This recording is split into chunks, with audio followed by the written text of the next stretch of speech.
Donc voilà, on va faire respirer un peu le ML en lui changeant les joints culbuteurs. Alors, cette vidéo, fidèle à moi, je la commence avec la moitié démontée parce que je me dis que celui qui s'attaque à faire ses travaux, c'est qu'il sait ce qu'il fait et il sait par où il commence. Et il a des notions de mécanique un petit peu pour dévisser et revisser. Donc, pardon, le cache culbuteur, celui-ci, dans beaucoup de vidéos, on voit les gens juste, ils enlèvent les bobines, ils les laissent pendouiller. Alors chacun fait de sa manière. Moi personnellement, j'enlève les bobines. Voilà, on peut pas se tromper après, hein, que ce soit un V6 ou un V8. On peut pas se tromper après pour les bobines. J'enlève les bobines. Je dévisse les vis. Voilà, ici, ils ont cette longueur. Pas la peine de les changer, ils sont en bon état. Donc voilà, je dévisse tous les boulons qu'il y a dans les autour. J'enlève les durites. Ces durites là, le but du jeu c'est de les changer aussi, donc j'ai acheté un kit, je vous donnerai les références après, parce qu'ils sont durs comme du PVC, on dirait que c'est du plastique, hein, donc, puis après ils sont pétés un petit peu, donc il vaut mieux les changer parce que c'est très important pour le ML, pour qu'il puisse respirer. Donc il y a cette durite qui va au clapet de l'autre côté. Donc je continue avec le démontage. Après avoir enlevé tous ces vis autour, il y en a deux longues, hein. C'est les seules deux longues. Sur les V8 il y a 3, sur les V6 il y a 2. Longues, quand je dis longues, les voilà. Ceux-là, qui sont sur le petit cache reniflard, hein, là où il y a les vapeurs d'huile.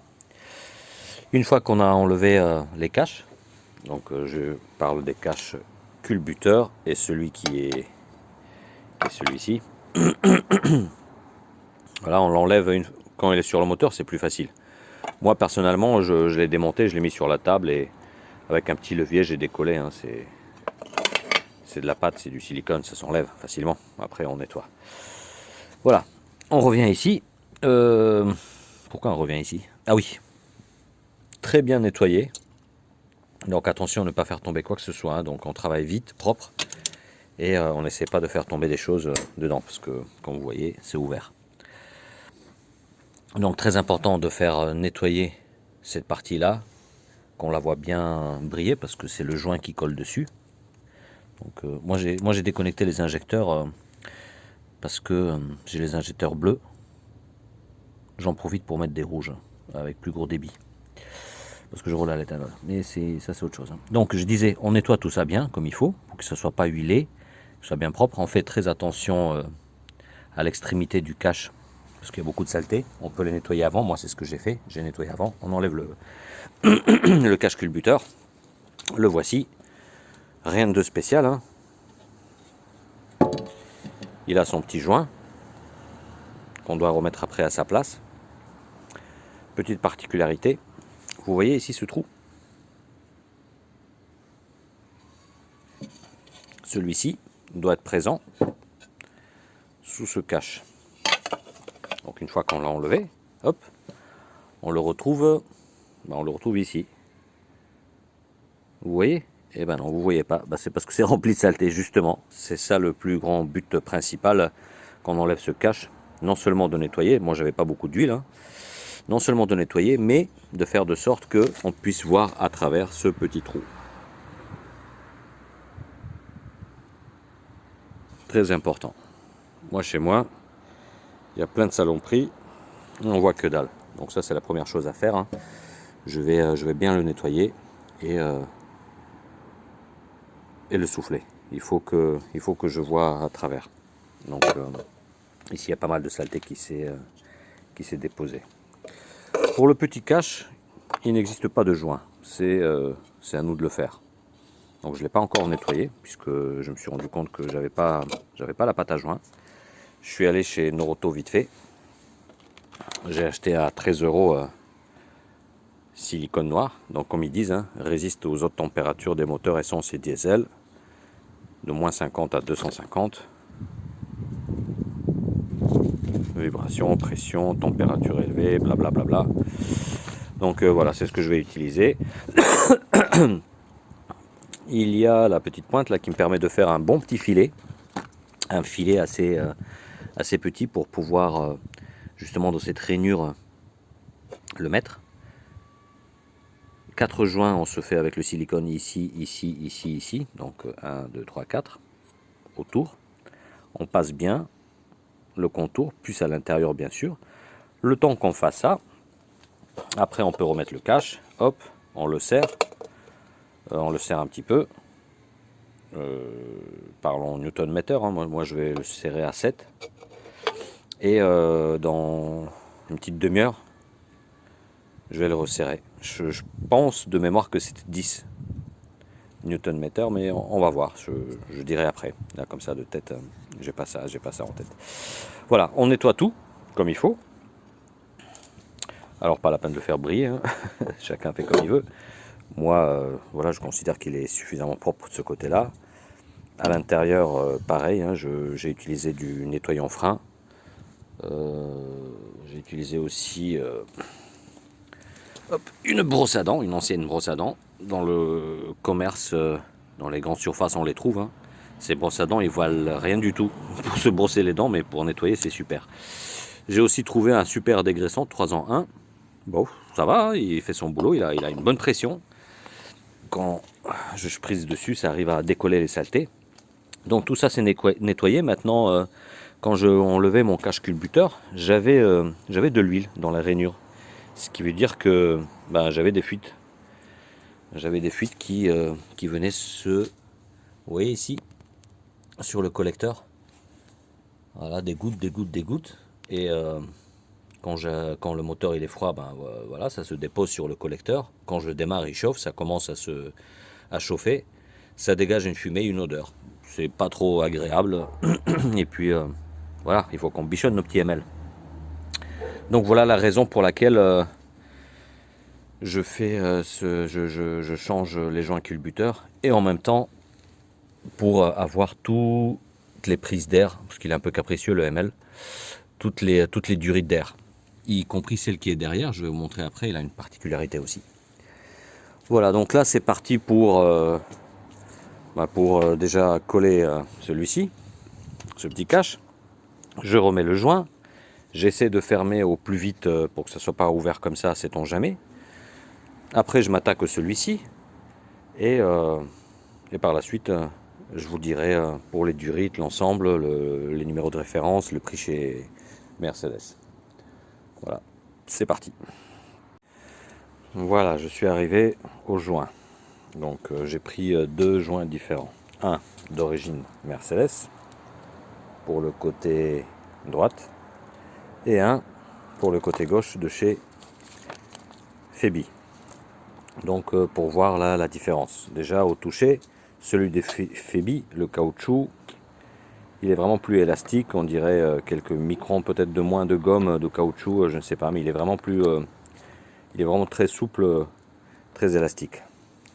Contrairement à celui de Mercedes qui a l'air un peu plus dur. Donc comme vous le savez, il a une rainure, c'est pas fait pour rien. On la met sur notre cache culbuteur et on prend bien notre temps à bien passer partout et appuyer sur le joint pour que ça rentre.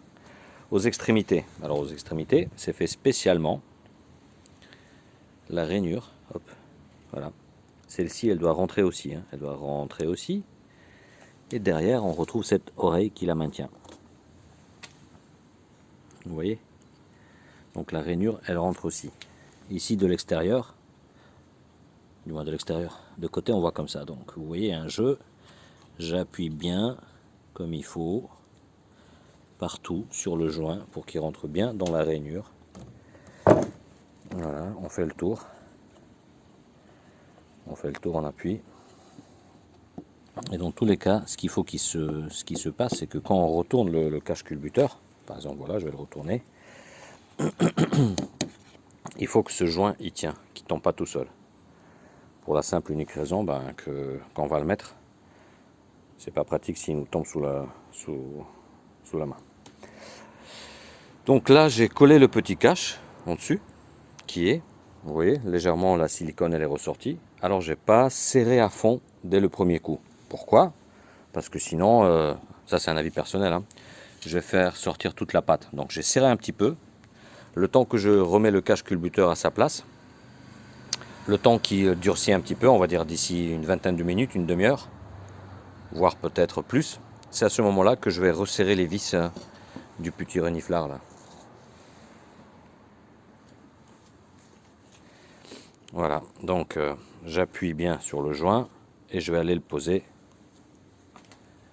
à sa place. Et après on se retrouve pour le reste. Voilà, il faut enlever l'alimentation en essence de la rampe. Donc moi j'ai mis un petit paquet, parce que bouchon, capuchon, il n'y a rien qui rentre. Et c'est comme ça que je remplis mon petit paquet sans faire tomber de l'essence par terre.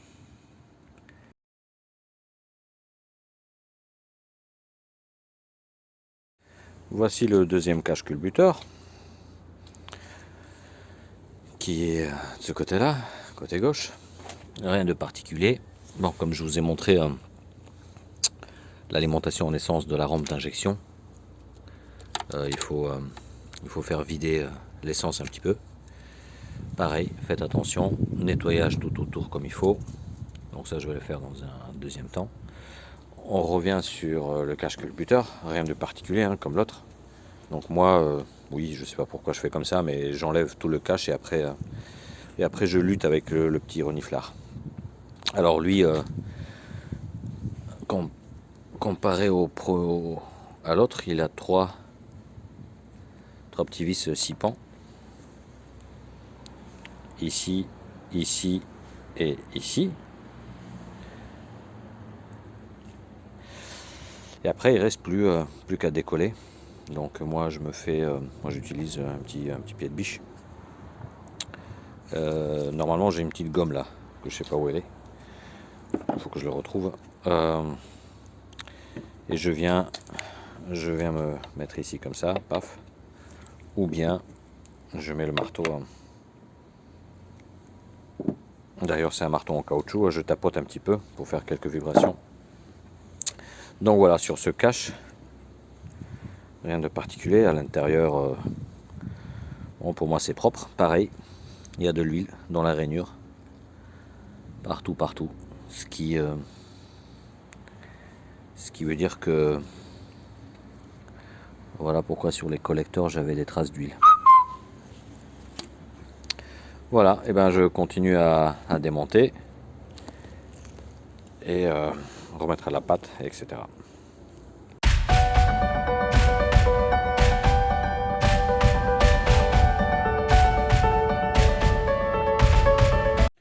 Voilà, donc j'ai acheté tout chez Mercedes pour changer toutes les durites qu'il y a à partir du filtre à air jusqu'à l'admission.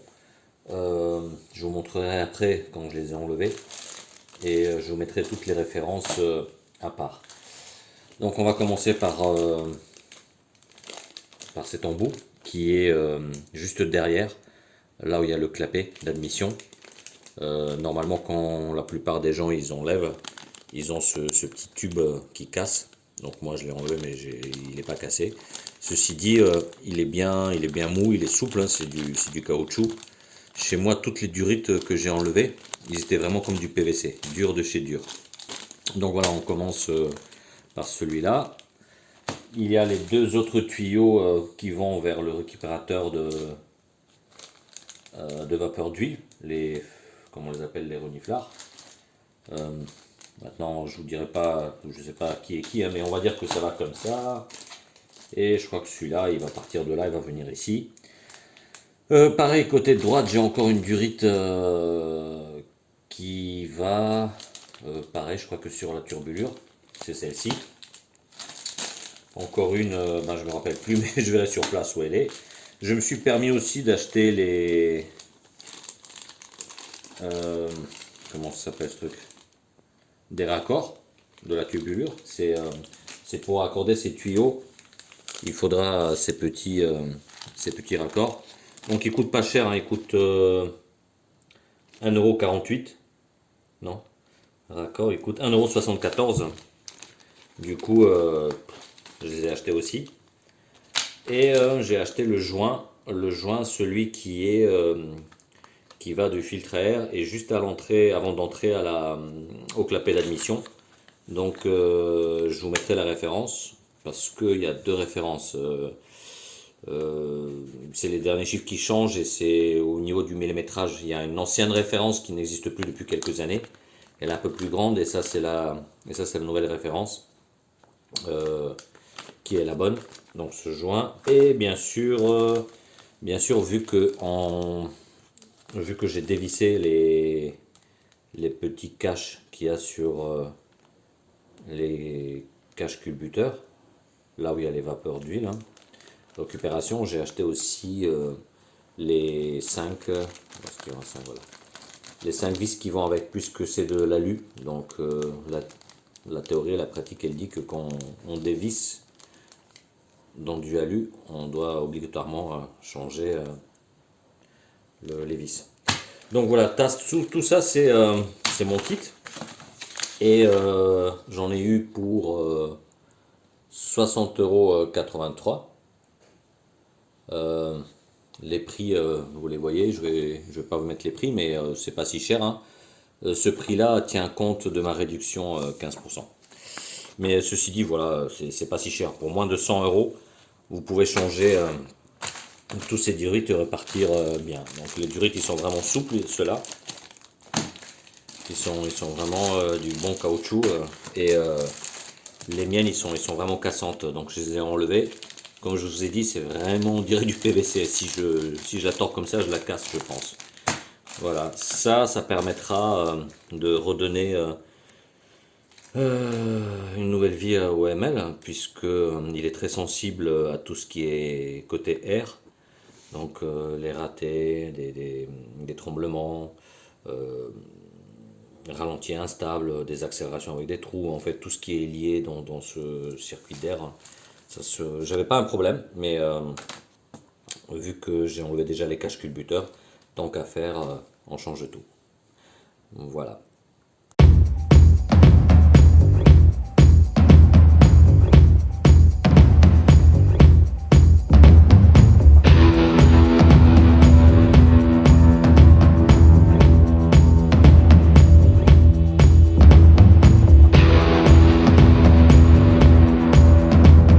Voilà, j'ai assemblé une partie des durites, les voilà les anciennes. Donc j'arrive même pas à la tordre, elle bouge dans tous les sens. Voilà, je peux la tourner, elle part dans tous les sens et elle est dure, et bon, celle-là un peu molle. Ah bah celle-là, voilà, quand on l'a enlevée, vous voyez, elle est déjà craquée. Ceci dit, voilà les nouvelles que j'ai achetées, j'ai monté et je vous montre dans cette vidéo comme quoi Mercedes, il a bien réfléchi et c'est facile de travailler des fois avec. Regardez bien. Donc ça c'est une durite avec une autre assemblée à ce truc avec une autre durite. Forcément, on ne sait pas dans quel sens ça va, hein, si c'est tourné comme celui-là à l'envers ou celui-là comme ça. Et justement là, je m'aperçois qu'il y a des repères. Vous voyez, sur cette partie-là, il y a un petit rond. Et bien ça doit aller avec la durite qui est un petit rond. Ici, il y a un triangle et ça va avec le triangle. On suit et hop, carré contre carré. Ceci dit, c'est difficile de les mettre à l'envers et de se tromper. Voilà, avec ces signes, franchement, c'est bien réfléchi. Je m'étonne pas, mais là, sur ce coup, un petit détail comme ça, qui peut faire toute la différence, c'est génial. Et on va prendre comme exemple celui qui est avec les petits ronds. Voilà, ici un petit rond, ici un petit rond. Vous ne pouvez pas la mettre de l'autre côté. Et de l'autre côté de la durite, vous voyez, il n'y a pas de petit rond. Donc vous ne pouvez pas la mettre à l'envers, ni la mettre de l'autre côté où il y a le triangle. Voilà, je trouve ça vraiment super. Ceci dit, ça c'est fait. Et maintenant, il faut aller le mettre à sa place, hein. Donc je vous disais que sa place était ici derrière. Hop. Est-ce qu'on voit quelque chose? Oui, voilà, c'est ici. Bon. Je vous l'ai montré où c'était, mais il faut un peu de lumière. Voilà, en gros, ça se pose là. Ce tuyau, il vient sur ce reniflard. Et l'autre, il vient se positionner ici. Voilà, maintenant je vais les monter.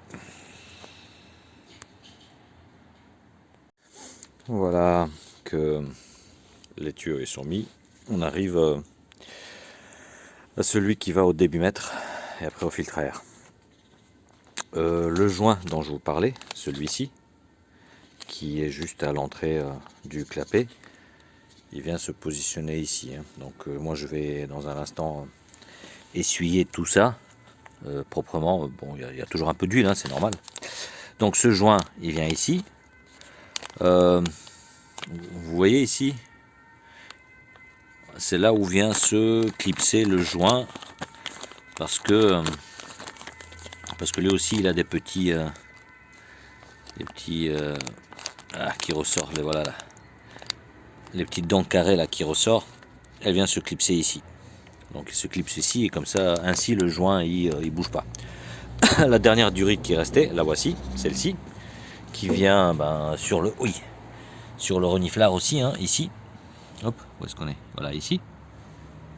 Et après elle part derrière. Voilà. Celle-ci aussi elle est fatiguée, elle est vraiment dure chez moi, comme du PVC, et aussi elle est craquée. Donc c'était pas trop étanche. J'avais pas de problème, mais c'était pas étanche. Voilà, maintenant, c'est personnel, je vois les choses comme ça. Cette durite là, pour l'enlever, je vais pas tirer.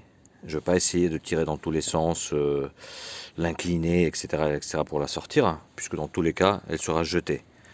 Et j'ai peur de casser le téton. C'est du plastique. Le plastique aussi, il vieillit. Le moteur il fait chaud, dehors il fait froid, chaud, froid, chaud, froid. C'est du plastique, c'est cassant. Donc, ce que je vous préconise, et c'est ce que je vais faire, je vais découper avec un cutter la durite pour la sortir plus facilement. J'ai vraiment pas envie de tirer, de tester et de la sortir, je suis pas à une minute près. Voilà, et puis après, on remet la nouvelle durite, on remet le joint à sa place et on va clipser cette grosse partie. Derrière, comment ça se passe? Sous l'admission, derrière, vu qu'on voit que dalle, tout simplement, ça se clipse. Ici, il y a une petite dent.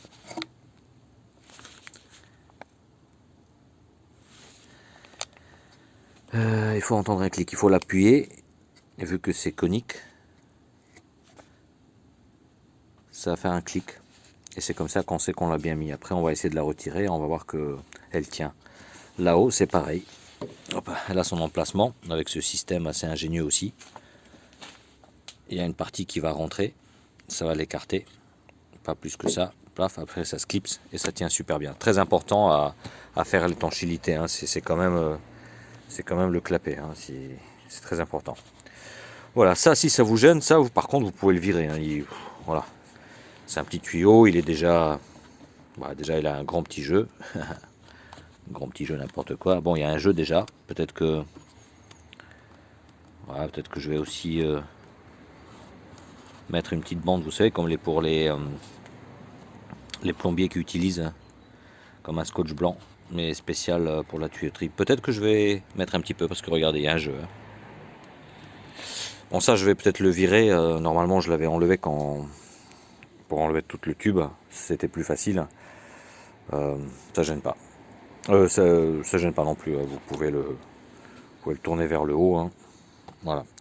Donc, durite, joint, le tube est prêt à partir derrière. C'est parti. Donc voilà, le tube est mis. Alors j'ai un petit peu galéré avant de comprendre le principe. Donc le tuyau, une fois que on le met vers côté clapet, bon, comme je vous ai montré en dessous, il y a une petite dent. Et bien commencez d'abord avec cette dent, vous l'inclinez un petit peu à 45 degrés. Le dessous, imaginons que ça c'est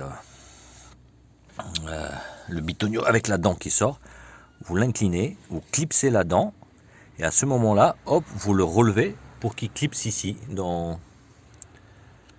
Ouais, voilà, dans ça. Il y a une oreille en alu, et ce côté plastique qui vient. Donc voilà, le tube, vous le tenez un peu à 45 degrés. D'abord la partie basse, où il y a l'oreille, vous le clipsez, et une fois que vous le clipsez, à ce moment-là, n'oubliez pas, bien sûr, ce qui fera office de support, c'est la vis qui est là, à côté de la jauge de... Bon, j'ai pas de lumière. À côté de la jauge d'huile de BVA, il y a une vis, ici. C'est elle qui viendra fixer vraiment que le tube, par la suite, il ne bouge pas. Voilà, donc il reste à connecter le tuyau. Alors, le tuyau, ben, il doit passer sous la durite d'essence, j'imagine. Et vu qu'il est souple, je pourrais le passer. Ouais, voilà, il doit passer en dessous. Une fois que c'est mis, eh ben, je vais attaquer les bobines et bientôt le démarrage.